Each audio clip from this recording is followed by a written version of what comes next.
Joshua. యెహోషువ కూడా 110 years. 110 సంవత్సరాలు People have failed miserably. ప్రజలందరూ కూడా ఘోరంగా పడిపోయారు. They rebelled against God. వారు దేవునికి వ్యతిరేకంగా తిరుగుబాటు చేస్తున్నారు. What shall we do? ఇప్పుడు ఏం చేయాలి? So he had the family prayer.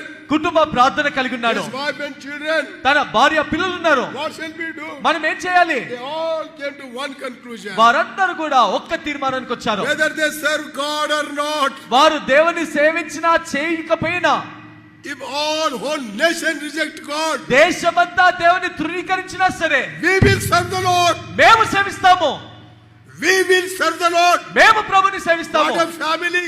ఆ యొక్క ఇలాంటి చక్కటి కుటుంబము. What a family it was. ఎలాంటి అద్భుతమైన కుటుంబము. Where are the such family today? అలాంటి కుటుంబాలు ఈ దినాన ఎక్కడ ఉన్నాయి? Wife, husband, children, one mind to serve the Lord. భార్య, భర్త, పిల్లలందరూ కూడా ఏక మనసుతో దేవుని సేవించటము. How many families are sorrowful believers families? ఎన్ని కుటుంబాలు, విశ్వాసుల యొక్క కుటుంబాలు దుఃఖములు ఉన్నాయి. How many God servant families are sorrowful? ఎంతమంది దేవుని సేవకుల కుటుంబాలు బాధలు ఉన్నాయి. No unity.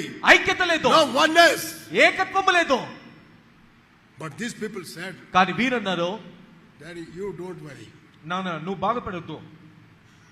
You announce. నువ్వు ప్రకటన చేయి. As for me and my house, we will serve the Lord. మేము మా ఇంటి వారము యెహోవాని సేవించదము. You serve whomsoever you want. మీరు ఎవరిని సేవిస్తారో సేవించండి. Next day he got up. మరుసటి దినాన లేచాడు. Old man. వృద్ధుడు. His body may be shivering. తన యొక్క దేహము, శరీరము వణుకుతుండొచ్చు. 110 years. 110 సంవత్సరాలు. His body may be shaking. తన యొక్క దేహము వణకట్లేదు. His voice was not shaking. తన స్వరము వణకట్లేదు. With a powerful voice. శక్తివంతమైన స్వరముతో, with a mighty voice. ఒక గొప్ప కంఠముతో he stood in the midst of the whole nation. దేశ ప్రజలందరి మధ్యలో నిలబడ్డాడు. and he declared them. వారితో వెల్లడి చేశాడు. whom do you want to serve? మీరు ఎవరిని సేవిస్తారు? you want to serve idols? మీరు విగ్రహాలను సేవిస్తారా? go and serve. వెళ్ళి సేవించండి.